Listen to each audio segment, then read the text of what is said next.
Hello and welcome to this Robot Framework for Beginners tutorial, where I will be showing you the basics of the robot framework along with its tips and tricks to help you in your automation process. We will have two sections in this course. The first one is going to be about robot framework basics and what are the things you need to learn before you start automating on your own project.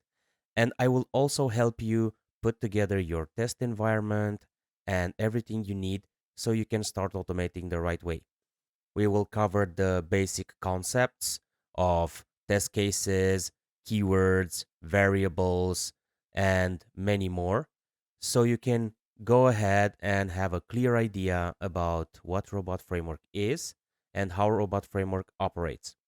In the second chapter of this tutorial, we will set up an environment under Windows for automating Android applications, and we will play along with a little application called Chat21 that we are going to take, configure, and install, and then we are going to automate it using Robot Framework and APM.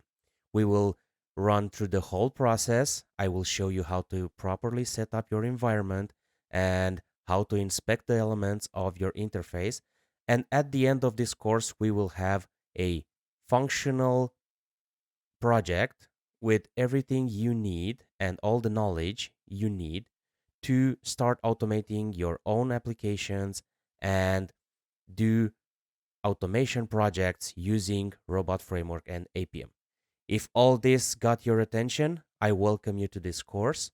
And let's begin with the first lessons about Robot Framework and environment installation.